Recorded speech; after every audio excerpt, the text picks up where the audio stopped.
Obviously, post U of M, disappointed. We point a lot towards that game every year, and it's a big game with it. And sometimes you got to live with it.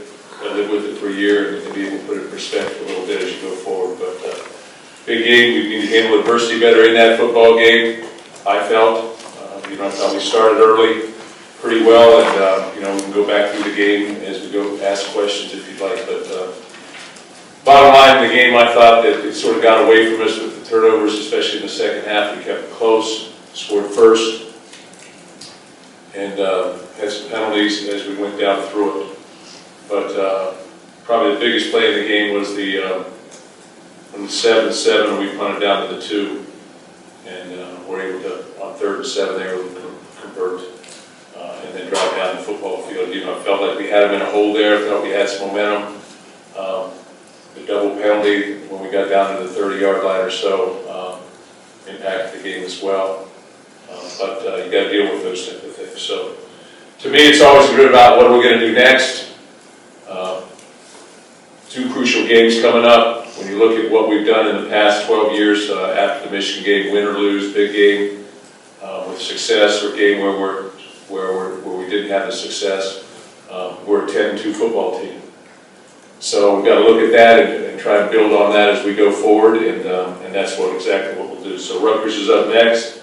Nunzio Campanelli is thrust into a situation there. So I think they're handling that. They play extremely hard. They've had some problems with some injuries and some different things that they have gone through, but it's a crucial game for us as we go over there. Next 2 games critical. So with that, I'll take some questions and we'll sort of go from there.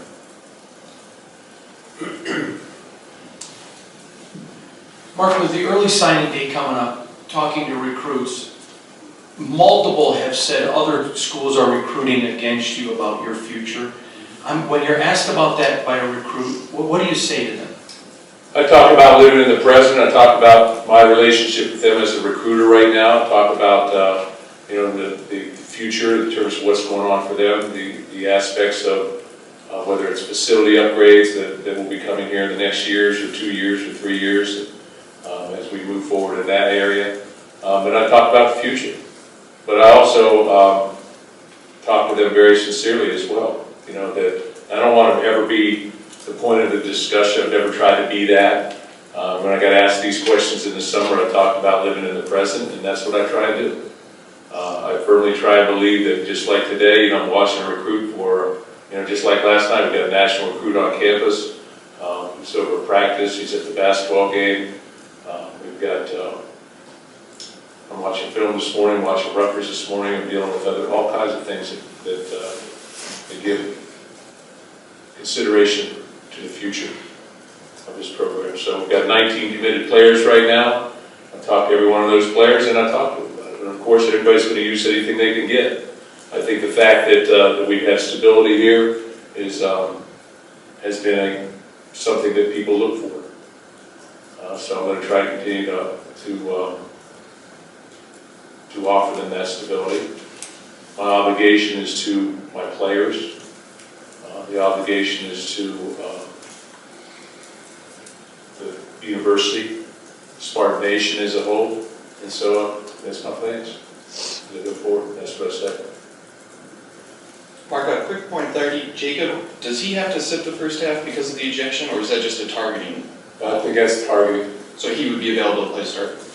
Okay. Then secondly, that's as far as I know. Because I don't want to get quoted too often. I get quoted a lot. But as far as I know. You talk about, or you and other guys on your team, your players have said part of the motivation is it can always get worse because you guys have been there. Is part of that almost driven not out of fear of losing, but fear of not making it worse, and that being? No, I've always told our players that for years. I've told my players that, our players, because I always believe that you've got to look for the good in things, and that you've got to look for ways to make things better, and that if you feel sorry for yourself, then things invariably go downhill. So, my message to our staff is today or yesterday or Sunday. Message to our football team is the same. You challenge yourself. You challenge yourself to be the best. You challenge yourself with strength to be strong. as I said last week, and you move forward. And that's what I've always tried to do. So, you know, when I've said to somebody, whether they missed a block or they've had some type of situation, hey, it can always get worse. And it can always get worse. So, you know, maintain your level of maturity. And the big message to me, for me, always is how do you handle adversity? And I think that's something right now that is a challenge for probably everybody in society to some degree, and especially young people. How do you handle your adversity that you're thrust into? So that's a part of it, and that's one of the things we've tried to deal with on a daily basis, not just game to game, but I've said that over the course of time. Mark, I feel like we've asked this a little bit the last few weeks in some way, but that balance of the youth of this team with trying to get bowl eligible, and I'm thinking specifically along the offensive line, same magnitude playing starting, and Dobbs got a decent amount of time. Yeah. What's that balance like, and what did you see specifically from those three guys that you liked? Well, AJ Curry, when had his ankle got tired, you know, basically. He was able to play, and but in that fourth quarter, I wanted to play Devontae Dobbs. I think he needs to play, but you know, we're playing with a true freshman left guard, a true freshman center, and a true freshman left tackle in the fourth quarter, and you know that's tough duty sometimes. Said going into the game, Michigan's a good football team. They have a good football team. Said, hey, we need to play with shock, explosiveness and shock, and we need to do that on a consistent basis. And if we're going to win the football game, that's what has to happen, and we must win the turnover margin. Well, we're -2 in turnovers. And just so everybody's straight, because I do keep record of this, when we're +2, we're 43-2 over the course of time. So it's not that bad when we're -2, but it's we don't have a winning record when we're -2. So that influences the football game. We didn't either on a consistent basis. They beat us in the shock factor. I'm talking about explosiveness. Okay, so that's something that we have to be able to accept and change. But young players, when you play 12 true freshmen, and I'm not sure how many redshirt freshmen play, when we play with people that are in their first experience in that football game, it takes time to understand what it is. It takes time to understand what it's all about. There was a quietness maybe in that stadium when we scored first. Maybe there was a little bit of something there. But over the course of time, it takes time to understand what that game's about. And like I've said to all of them going into the game, you play it one time, you understand. And that's got to benefit you in the future if you choose to allow that to happen. But yeah, we played a lot of young players, and we'll probably have to continue to do that. But they're good players. And I bet you to 2 years from now, what kind of offensive line we're going to have. Be pretty good. Those guys are very good athletes, they're good players, but they're young. So you've got to take that into consideration. Mark, just kind of a point of clarity off what Hondo asked. Do you plan to be the coach here against Northwestern Yes. to start next season? Yes. And is there anything that you could see between now and then that would change that? Well, I can't predict the future. But what we'd be, I guess we'd be 10-0 right now. Okay, but I can't predict the future, but my intentions are to be the head football coach here. And I've always said I live in the present, though. I've always said that. And so, I can't, there's certain things that you have control of, and there's certain things you don't have control of. So I can't control everything, but my intentions are there, yeah, absolutely. My father always taught me to complete circles, complete the circles, so that's what I'm trying to do.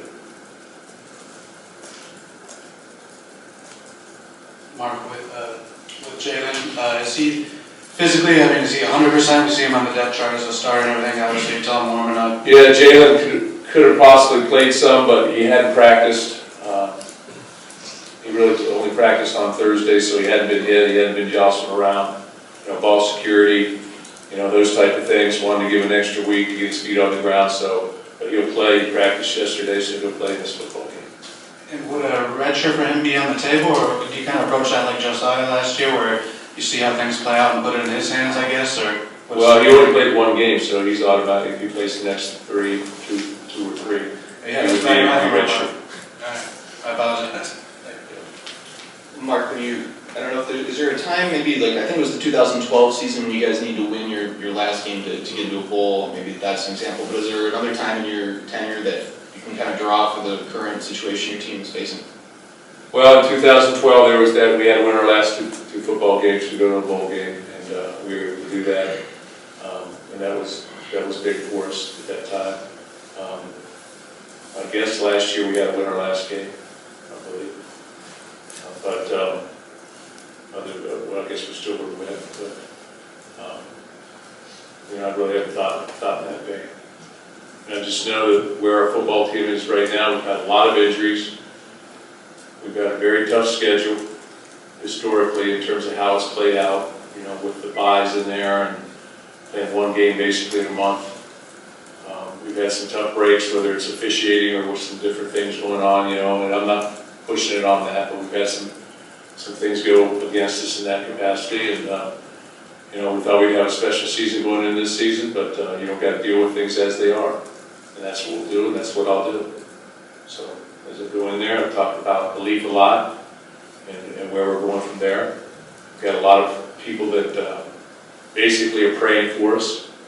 A lot of people that send letters of support or notes of support, so I appreciate those, and I appreciate the prayers very, very much. It's humbling when people pray for you. And I appreciate our past players, and getting notes from them and things of that nature, and because they know what we go through. They know how hard we work. They know we work 85 hours plus, and players work 20 plus, 20 minus, I guess. But they know how important it is to us in terms of winning and losing and how we go about it. Arthur Ray stopped by a practice yesterday, and I had not seen Arthur probably in, I don't know, it's been years. And he's sort of stopped by unannounced, really just to check on me a little bit. But I thought it was important for our football team to know who he was, what he'd gone through, 13 surgeries on a cancerous leg. He's coaching now. And let him tell his story. So when you think that you've got things sort of where there's a struggle, and you look around, you see other people and what they've got, or what they don't have, you sort of find your way a little bit clearer. You understand that this is a job, this is a game, this is an athletics. That this should not be life and death. And that there are people out there that have overcome major obstacles. And I took a little bit of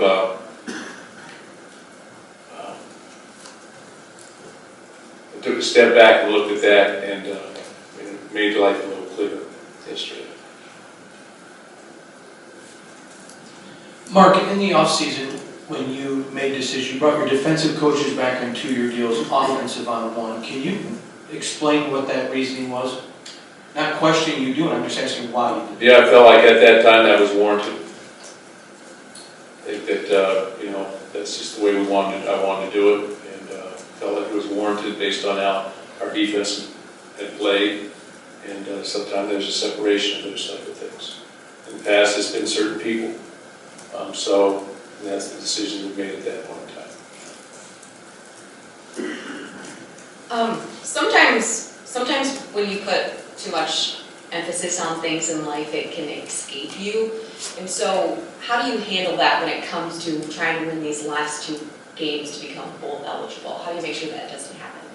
How do I measure the... Well, sometimes I just feel like if you put too much emphasis on something, it can, like I said, it can escape you. Go the other direction. Yeah, right, exactly. So how do you make sure that maybe that doesn't happen? Well, I want our players to play confident. I want our players to play loose.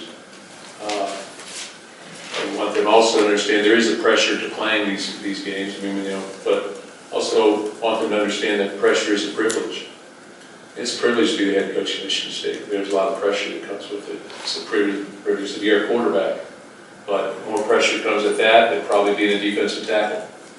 But there are certain things that have to get done in a football game that you have to understand that. But at the same time, it's so important that we be confident and that we have fun with each other and that we move forward in a positive way. That's why yesterday the energy on the football field, there wasn't a lot of poor me's. It was very positive, it was very energetic, it was very light, because Because young people, I think, are resilient, probably far more resilient than we are as coaches or we are as adults. But that's the nature of it, and that's the way it should be because it's sport, it's athletic contest. Now, people out there don't want to really hear that because it's important to them too, and it's their school or whatever the case. So everybody gets wrapped up in it, tied up in it. But at the end of the day, our players are going to play. They're coming ready to play. They always have. I would say that this past week our players were ready to play. I would say after even after we threw the pick at the beginning of the third quarter and they scored a touchdown afterwards, that we rallied back, moved down the field at the 16-yard line, and had a chance to take it to a one-score game, two-score game. So it didn't happen. We had to kick a field goal, but it's sort of what it is. But I don't have any doubt that we'll play. We'll be ready to play. Mark, over here. You said your intention is to be back next year as the coach of this team. Is it also your intention to do so with the staff as it? I don't make decisions on that. I don't make decisions on that until I weigh out everything to the best that I can, because probably I have the most knowledge in terms of what's going on within our football team as to who did what, in terms of was that player, structure, coaching, officiating, all the underlying things that go along with that. I think that I've tried to figure out, okay, what worked, what didn't work, how to critique it, what was in control, what was out of our control, how do I evaluate that. So I've always made those decisions after the fact. And that's what I'll continue to do to the best of my ability. Mark, over here. You mentioned earlier completing a circle, something you're focused on. I'm curious, what does that look like to you? What does that mean when you say that? It means when you start something, you want to finish it. That's what it's meant to me and my family. So that's sort of the direction that we've always tried to go. So it means it's not putting in the middle of something when you don't think something's finished. So I don't think I'm finished, and this coaching is very difficult because you're on a merry-go-round that's going about 150 miles an hour, if you can imagine it. So you're just trying to, centrifugal force keeps you in the center of that. Okay, that'd be a good quote, big word. Okay. Highly intelligent word. Okay, but I think it keeps you right in the center of that, so you're constantly going to the next thing. You just start constantly going to the next thing. It's recruiting, and it's critiquing, and it's spring ball, it's summer, it's this, it's that, it's fall camp, it's the season, and you just keep going. And I've been fortunate enough to be on that. Been blessed to be on that. So that's what I do. That's what I've done. I'm the head football coach at Michigan State until whatever. That's what because I'm only in control of some things. I'm not in control of everything. So I do my best. But I feel pretty certain that there's always little reminders of the past are hanging around us. So when I went home last night after working 15 hours, I scratched my head and say, why am I working 15 hours? Again, or 85 hours a week. I went home and you put on something and I don't go to sleep, and it's contrary to what people believe, and I don't. Okay, so I got something off the shelf and put it on and looked at it. So, there's a Rose Bowl city on this thing. Okay, and it sort of sent the message home to me that there's been a lot of success here, a tremendous amount of success here, and that can happen again, and that can happen under my watch. And so that's what I felt. I got in bed, snuggled up, got up at 5:15. So. Mark, is there any room, I guess, in your opinion, in these next two games to, obviously Brian's leaving after this year, and there is a push to get to the bowl, but do you think is that a priority, I guess, at all, to try and get another guy or guys in there through this last stretch? And I'd imagine that's a difficult balance either way. Yeah, it's a difficult balance. But I would say that, yeah, there's that thought process, and you got to see it in practice. Got to see it in practice. Because the number one thing that we need to do, and I've said this opening statement here, is crucial, is to win these 2 football games. And the first one is up. So don't worry about the second one till the first one gets up. So all my focus is basically on Rutgers and, okay, what do we got to do? What do we got to do to beat Rutgers? You know, obviously, if the recruit comes on campus of that stature, you don't want to take your time with them, but my focus is Rutgers. And how do we get better? And how do we play our very, very best? Mark, in that regard, I think Graham had a really good question to a couple of your players a couple of days ago. Does this situation remind you of going to Minnesota? I think it was in 2012 when you had to win to get into the postseason. Can you draw from that at all? Do you remember that? Yeah, I do remember that. We needed to be 2-2. That's all. It wasn't 2-0. We just needed to be 2-0. 2-2. Okay. And that's all that was important. So we sort of gathered ourselves together and went there with a purpose. And we're able to get that done. Both those games. Mark, with what's been accomplished for 13 years and the reality of the present, what completes your circle? Does it take finding something else with Rose Bowl logo on it, or is there something else that will tell you that you have done what you came here to do? That's a tough question because every year starts with the dream of being Big Ten champion. That's been a reality here. It's not a pipe dream. We've been able to accomplish that. So that's the standard. That's the standard. And so you try to meet that standard. I think as we go forward, you're trying to meet that standard, which is a high standard. If you look at the teams that we've played this year and point towards those, you know, only one of those teams that we played is going to be a Big Ten championship. We've done that with the playoff, with the Big Ten championship game twice and co-champions once. So, but that's the measuring stick, and that's where you want to get. But then do you step off the plank at that point in time? I don't know. So I don't know. You know, that's why I sit there and say I live in the present, because you don't know those things. You just don't. You just know how you feel, and you know how you feel physically, and you know how you feel that people count on you. Feel an accountability, an obligation to your players. You know, I don't know. It's hard to explain. It's a good question. It's hard to explain that.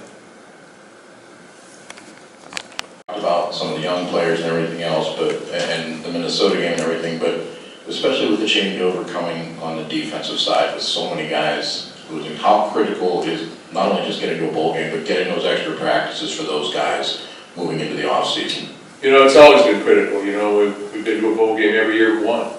So that standard is established, and it's important. It's important to get, when you get to the bowl game, then you start practicing for the bowl game, and it becomes more important to win the bowl game. So, you know, some of the young players we're playing already. I mean, they're getting game reps, and we continue to put people in there like Tate Halleck is in there and on 3 different special teams. So guys are getting reps, and guys are getting some turns in terms of what they're doing. You know, we've had a lot of injuries, those type of things, but you know, other places have had injuries too. So they're getting opportunities, and but it's important to have to practice. This 4-game rule now, I mean, in the past, when you had that opportunity, you didn't have a chance to play with true freshmen. I mean, were there times where you went into that and you said, we have true freshmen that could be playing right now? Yeah, a lot of time over the past. You know, we've had that. And we've got some guys that are young players that still have not played that are very good football players. You know, so Jalen Hunt's a guy that I keep saying, you know, good player, be a very good player in the future. And there are others, just bring him up. Guys, all good? Thank you for your time. Right.